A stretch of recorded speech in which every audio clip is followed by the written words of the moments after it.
Hello and welcome to my channel The Literary Guy, or this is the 12th edition of Daily PYQ series.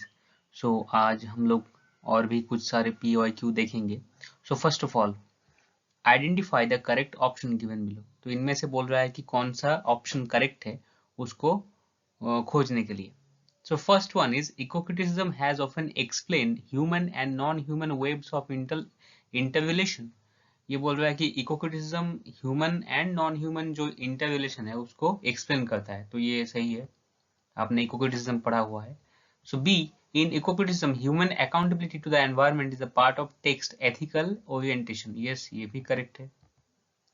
फिर in eco criticism foregrounds the notion of an interplay between environment and the body. yes, it is an interplay of environment and body, so ये भी correct है.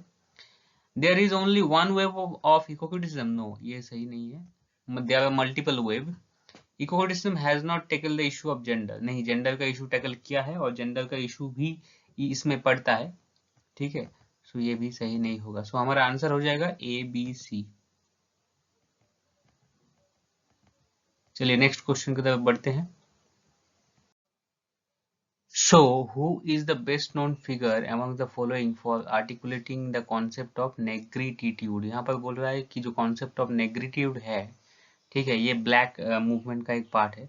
सो नेग्रीट्यूड किसने दिया था, किसने coin किया था? तो आप लोगों को पता है कि एमी सीजेयर एक फ्रेंच पोएट है, उसने इस कॉन्सेप्ट को कॉइन किया था. चलिए नेक्स्ट क्वेश्चन की तरफ बढ़ते हैं. सो यहाँ पर कुछ लाइनें हैं. O sir content you, I follow him to serve my turn upon him, we can not all be master nor all master can not be truly followed. The above lines were spoken by which of the following character? तो ये जो line है ये बोला है यागो ने. So यागो is a character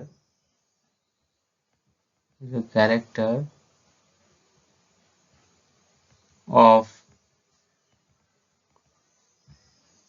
the play Othello.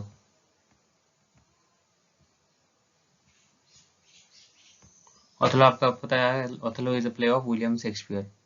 चलिए next question की तरफ. सो यहाँ पर बोल रहा है कि Langston Hughes poem I too sing America is a response to which of the following poet. ये जो पोएट्री है आई टू सिंग अमेरिका, ये किसको रेस्पॉन्स करके लिखा गया है? सो आंसर होगा वाल्ट व्हाइटमैन. वाल्ट व्हाइटमैन का लीव्स ऑफ ग्रास जो है उसमें से एक पोएम था आई सिंग अमेरिका, तो उसका ही रेस्पॉन्स है आई टू सिंग अमेरिका, और इसको लिखा है लैंगस्टन ह्यूज ने, और ये रेस्पॉन्स था वाल्ट व्हाइटमैन की तरफ. चलिए नेक्स्ट क्वेश्चन की तरफ पढ़ते हैं. So the next question is, which of the following options are true about epistemological dimension of research? So epistemology is connected with the knowledge, ठीक है. So our answer would be C, D, E. Critical theory होगा, फिर certain indubital knowledge होगा, because epistemology से connected है तो knowledge तो होगा ही, फिर mechanism of social control. So the answer would be C, D, E. Thank you so much for watching the video. If you liked it, then please give the thumbs up and do consider to subscribe my channel and comment below. Thank you so much.